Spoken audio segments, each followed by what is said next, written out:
Hello guys, today I'm gonna tell you about the essential elements of a valid contract. So let's start with the first essential of a valid contract, that is offer and acceptance. So there must be a lawful offer and a lawful acceptance of the offer, thus resulting in an agreement. The adjective lawful implies that the offer and acceptance must satisfy the requirements of the Contract Act in relation thereto. Now, the second essential of a valid contract is intention to create legal relations. So, there must be an intention among the parties that the agreement should be attacked by legal consequences and create legal obligations. Agreements of a social or domestic nature do not contemplate legal relations, and as such, they do not give rise to a contract. An agreement to dine at a friend's house is not an agreement intended to create legal relations and therefore is not a contract. Agreements between husband and wife also lack the intention to create legal relationship and thus do not result in contracts. Let me explain you with an example. M promises his wife M to get her a sari if she will sing a song. N sang the song, but M did not bring the sari for her. N cannot bring an action in a court to enforce the agreement as it lacked the intention to create legal relations. Let me explain you with another example. The defendant was a civil servant stationed in Ceylon.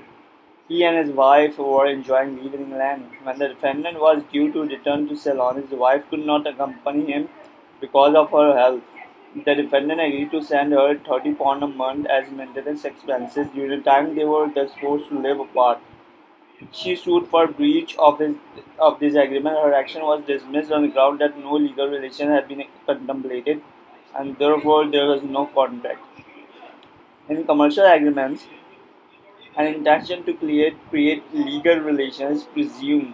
Thus, an agreement to buy and sell goods intends to create legal relationship, hence is a contract, provided other requisites of a valid contract are present. But if the parties have expressly declared their resolve that the agreement is not to create legal obligation, even a business agreement does not amount to a contract. Let me explain you another example where our company entered in an agreement with C company by means of which the former was appointed as the agent of the latter. One clause of the agreement was as follows: this arrangement is not entered into as a formal or legal agreement and shall not be subject to legal jurisdiction in the law courts. It was held that there was no intention to create legal relations on the part of the parties to the agreement and hence there was no contract. Third essential of a valid contract is the presence of consideration. Consideration has been defined as the price paid by one party for the promise of the other. An agreement is legally enforceable only when each of the parties to it gives something and gets something. The something given or obtained is the price for the promise and is called consideration. Subject to certain exceptions, gratuitous promises are not enforceable at law. The consideration may be an act doing something or forbearance not doing something or a promise to do or not to do something. It may be past, present or future, but only those considerations are valid which are lawful. The consideration is lawful unless it is forbidden by law or is of such a nature that if permitted it would defeat the provisions of any law or is fraudulent or involves or implies injury to a person or property of another or is immoral or is opposed to public policy.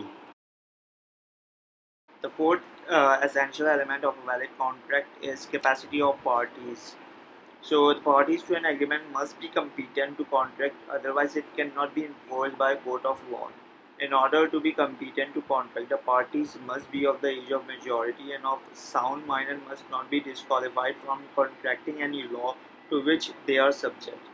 If any of the parties to the agreement suffers from minority, lunacy, idiocy, drunkenness, etc., the agreement is not enforceable at law, except in some special cases. Example, in the case of necessary supply to a minor or lunatic, the supplier of goods is entitled to be reimbursed from their estate.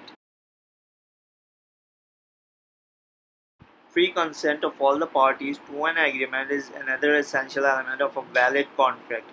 Consent means that the parties must have agreed upon the same thing in the same sense. There is absence of free consent if the agreement is induced by coercion, under influence, fraud, misrepresentation, or mistake. If the agreement is vitiated by any of the first four factors, the contract would be voidable and cannot be enforced by the party guilty of coercion, under influence, etc. The other party, that is the aggrieved party, can either reject the contract or accept it, subject to the rules laid down in the Act. If the agreement is induced by mutual mistake which is material to the agreement, it would be void. For the formation of a valid contract, it is also necessary that the parties to an agreement must agree for a lawful object. The object for which the agreement has been entered into must not be fraudulent or illegal or immoral or opposed to public policy, or must not imply injury to the person or property of another. If the object is unlawful for the one of or the other of the reason mentioned above, the agreement is void. Thus, when the landlord knowingly lent his house to prepare wine, he cannot recover the rent through a court of law. According to the Contract Act, a contract may be oral or in writing, but in certain special cases it lays down that the agreement to be valid must be in writing and or registered.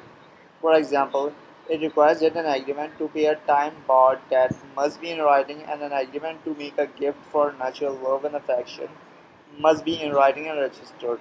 Similarly, certain other acts also require writing or and registration to make the agreement enforceable by law, which must be observed. Thus, an arbitration agreement must be in writing as per the Arbitration and Conciliation Act 1996.